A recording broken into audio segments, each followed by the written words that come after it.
You're joking, right? My voice cracked as I stared at the statement on my phone. Every penny I'd spent years saving for a down payment, gone. Where's my money? Maria, my mother, didn't even bother looking up from her coffee. Oh, relax, Juliana. It went to something important. Important? I nearly choked. It's all gone. Where did it go? She glanced at Greg, my stepfather, who sat next to her with a smug grin, swirling his coffee like we were having a casual chat. The party, Maria said, her tone dismissive, as if she'd just explained where the car keys were. We needed a little extra to make it special. You used my savings to pay for your anniversary party. My hands trembled as I clutched the phone. That was for my house. You had no right. Greg chuckled, finally chiming in. We're your parents, he said, leaning back. We don't owe you anything, Juliana. Families share. You'll get over it. My name is Juliana, and for as long as I can remember, my mother and stepfather have treated me like a second-class citizen in my own family. My dad died when I was 12, leaving behind not just a void in my life, but a modest inheritance he'd hoped would give me a head start in adulthood. He trusted Maria to handle it until I was old enough to use it responsibly. Instead, she treated it like a family piggy bank. For years, I stayed quiet, letting little infractions slide. I didn't say much when she dipped into the fund for emergencies or used it to cover Greg's credit card debt. But this time was different. This wasn't a couple $100s here and there. It was my entire down payment, nearly $25,000, blown on catering, decorations, and some overpriced venues so they could show off to their friends. I wasn't just angry. I was heartbroken. I'd worked so hard to save that money, working extra shifts, skipping vacations, even living in a smaller apartment just to scrape together every dollar. And now, in one selfish move, they'd taken it all away. I want it back, I said, trying to keep my voice steady. You're going to pay me back every cent. Maria rolled her eyes, setting her mug down with a clink. Don't be so dramatic, Juliana. It's not like you're homeless. You can always save more. It's not about that, I snapped. It's about the fact that you stole from me. That money was mine. Greg smirked, clearly enjoying the show. Technically, it was your dad's money, and we're your parents. We're the ones who decide what's best for the family. The word family hit me like a slap. For years, they'd used that word to justify everything, from borrowing money without asking to dismissing my feelings whenever they crossed the line. But this wasn't family. This was theft. I'm not letting this go, I said, my voice trembling with rage. Do what you have to, Maria said with a shrug, picking up her coffee like she hadn't just ripped my dreams away. But don't expect us to apologize. We did what was necessary. I left their house that day shaking, the air in my lungs thick with frustration. Elena, my best friend, was the first person I called. I spilled the whole story, pacing my tiny apartment as the reality of what had happened sank in. They're unbelievable, she said, her voice full of disbelief. How could they think this is okay? Because they don't care, I said bitterly. They've never cared. As far as they're concerned, I'm just a backup plan, something to use whenever it's convenient. What are you going to do? She asked. I didn't have an answer yet. Part of me wanted to scream at them until they understood how much they'd hurt me. Another part wanted to crawl into bed and pretend none of this was happening. But the strongest part, the part my dad raised to stand up for myself, knew exactly what needed to be done. I'm going to get my money back, I said, my voice firm, even if it means calling the police. By the time I hung up with Elena, my anger had crystallized into determination. I wasn't going to let this slide. Not this time. My parents, no, Maria and Greg, had crossed a line they couldn't uncross, and I was done playing the role of the dutiful daughter who kept quiet for the sake of family. They stole from me. It was time to show them there were consequences. The next morning, I called the bank to confirm what I already knew. Maria had accessed my savings account using an old joint authorization she'd somehow convinced me to keep years ago, just in case. She transferred every last penny out 2 weeks before the party, with no intention of telling me. "That's not legal, right?" I asked the bank manager, my voice shaky but firm. "It's a gray area," he admitted, his tone cautious. "Since it was a joint account, she technically had access. But given the circumstances, it's worth pursuing legally, especially if the funds were earmarked for you." "Thank you," I said, jotting down the details he provided. "I'll be in touch." My next call was to Chloe, a lawyer Elena had recommended. Over coffee that afternoon, I explained everything: the savings account, the stolen money, and Maria's unapologetic response. Chloe listened intently, her pen flying across a notepad as I spoke. "This isn't just unethical. It's potentially criminal," she said once I finished. "Even with joint access, there are limits to what she can do with those funds, especially if you can prove they were specifically intended for your use." I nodded, hope flickering to life for the first time since this nightmare began. "So, what's my next step?" "First, we'll file a report with the police to establish a paper trail," she said. "Then we'll draft a formal demand for repayment. If they refuse, and something tells me they will, we can escalate to legal action." The thought of involving the police made my stomach churn. But when I thought about the hours I'd spent working overtime, the vacations I'd skipped, and the sacrifices I'd made to save that money, my resolve hardened. Maria and Greg thought they could walk all over me because I was their daughter. It was time to prove them wrong. Filing the police report was both nerve-wracking and oddly liberating. Sitting across from the officer at the station, I recounted the entire story, showing him copies of the bank statement Chloe had helped me pull together. "So, your stepmother accessed your account without your consent and used the money for personal expenses?" the officer summarized, his pen poised over the form. "Yes," I said, my voice steady. "She used it to pay for a party. I had no idea until after the fact." He nodded, jotting down notes. "This falls under unauthorized use of funds, given the circumstances. We'll open a case and follow up with your parents. You'll want to let your lawyer know so she can coordinate on her end." As I left the station, I couldn't help but feel a small sense of satisfaction. For once, I wasn't letting them get away with it. The fallout began 2 days later when Maria called me, her voice tight with anger. "What the hell is this?" she demanded. "The police just showed up asking about your precious savings." "It's exactly what it looks like," I said calmly. "You stole from me, so now you're dealing with the consequences." "Stole?" she scoffed. "Don't be ridiculous, Juliana. We're family. That money was for all of us." "No, it wasn't," I shot back. "It was for me. Dad left it for me, and you had no right to touch it." Greg chimed in from the background, his voice dripping with sarcasm. "Oh, come on. Don't tell me you're taking this seriously. What are you going to do? Take us to court?" "If I have to," I said. "You brought this on yourselves." Maria let out a bitter laugh. "You're being dramatic. Do you really think this is going to get you anywhere?" "We'll see," I replied before hanging up. Meanwhile, Chloe was working behind the scenes to prepare for the next step.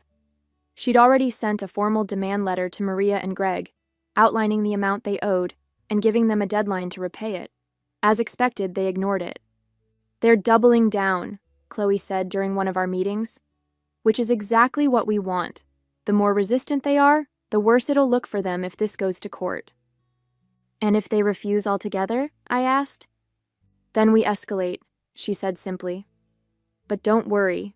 You're in a strong position. Between the police report, the bank records, and your father's will, we've got more than enough to back up your case." Her confidence bolstered mine. For the first time in years, I felt like I had the upper hand. Maria and Greg had always treated me like I was powerless, but now I was proving that I wasn't. The final straw came when Greg posted a smug photo from their anniversary party on social media, complete with a caption thanking their friends and family for making the night so special. The image of him raising a champagne glass, standing next to Maria in her rented designer dress, made my blood boil. They were still reveling in their victory, blissfully unaware of what was coming next. Enjoy it while it lasts, I muttered to myself, saving the photo as evidence. When I showed it to Chloe later that day, she shook her head, a wry smile tugging at her lips. "They're making this way too easy," she said. "Let's make sure that champagne toast is one they'll never forget." It was a week later when the fallout finally came to a head. I was sitting at my kitchen table, sipping coffee, when my phone buzzed. It was Chloe. "They've been served," she said, her voice crisp with satisfaction. "The demand letter is now officially part of the case file, and the police are following up with a formal notice of investigation." I leaned back, feeling a mix of relief and anticipation. "How do you think they'll react?" "Oh, they'll panic," Chloe said. "And when people panic, they either double down or crumble. Either way, we win." Sure enough, Maria called me later that day, her tone frantic and defensive. "Juliana, what are you doing?" she demanded. "You're really going through with this? You'd put your own family through the legal system over a little misunderstanding?" I took a deep breath, keeping my voice calm. "This wasn't a misunderstanding, Maria. You stole from me. And if you thought I'd just let it slide, you were wrong." "We didn't steal," she shouted. "We borrowed. It was for the party. You should be proud we could celebrate as a family." I couldn't help but laugh, the sound bitter and sharp. "Celebrate? You mean flaunt my money in front of your friends, while I'm stuck scrambling to rebuild my savings? No, Maria. That's not family. That's selfishness." Greg grabbed the phone from her, his voice oozing with condescension. "You're blowing this out of proportion, kiddo. Nobody's going to side with you on this. We're your parents. We've sacrificed for you. Don't you think you owe us a little gratitude?" "Gratitude?" My voice cracked, anger bubbling to the surface. "For what? For taking what wasn't yours? For mocking me when I asked you to pay me back? No, Greg. The only thing I owe you is accountability.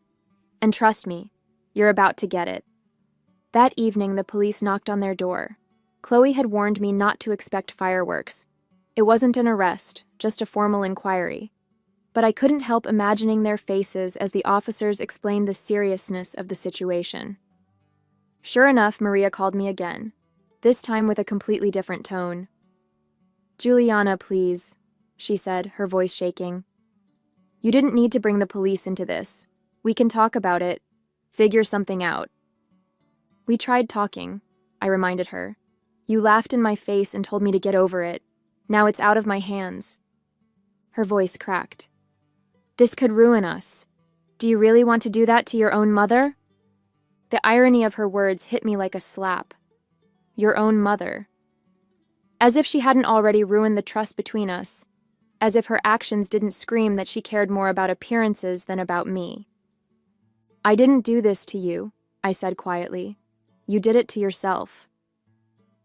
A week later, we were sitting across from each other at a mediation table. Chloe sat by my side, her presence steady and reassuring, while Maria and Greg fidgeted in their chairs. They looked different now, less smug, more uncertain. The reality of their situation was finally sinking in. The mediator, a calm, middle-aged man with glasses, cleared his throat. "We're here to discuss the unauthorized use of Juliana's savings account and determine an appropriate resolution. Juliana, would you like to begin?" I nodded, my voice steady as I laid out the facts. That money was meant for my down payment on a house. I spent years saving it. Maria and Greg emptied the account without my knowledge and used it to pay for a party. When I asked them to pay me back, they refused and mocked me. I'm here to get what's mine. Maria tried to interrupt, but the mediator held up a hand. "You'll have your turn, Mrs. Grant." She sank back in her chair, her face tight with anger.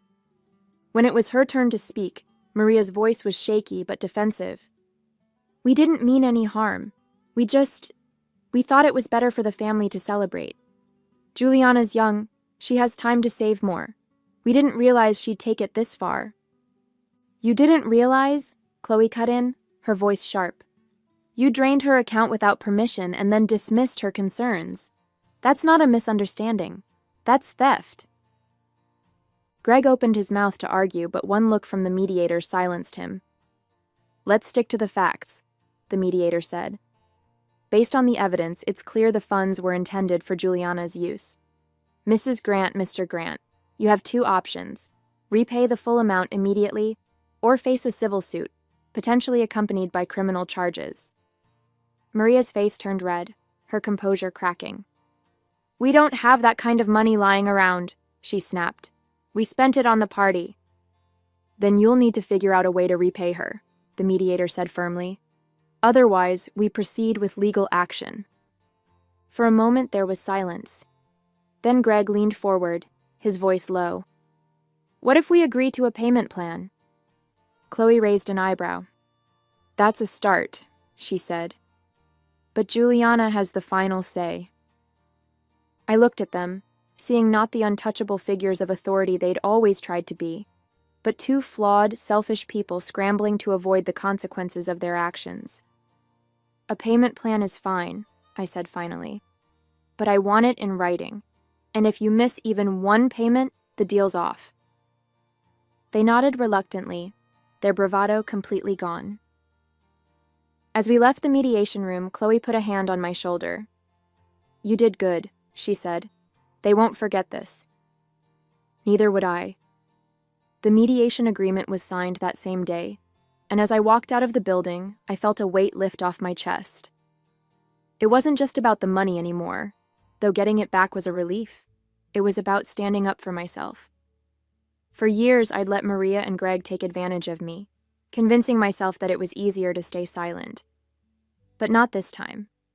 This time, I'd made them face the consequences, and they couldn't wriggle out of it. Chloe met me at the door, holding a copy of the agreement.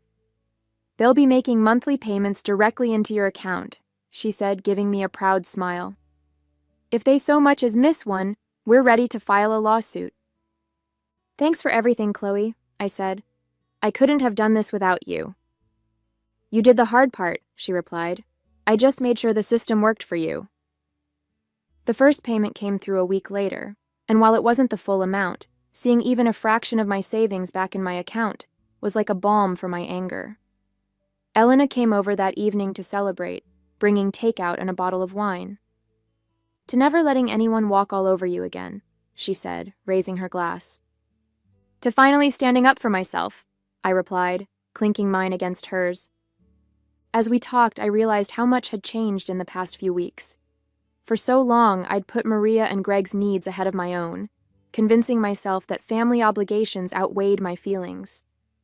But this experience had shown me that boundaries weren't just important, they were necessary. If I didn't protect my own interests, no one else would. Maria called a few days later, her tone hesitant and unusually subdued. Juliana, I wanted to check in, she said, as if we hadn't just been through a legal battle. I let her words hang in the air for a moment before replying. Is this about the payments? I asked, keeping my voice neutral. No, she said quickly.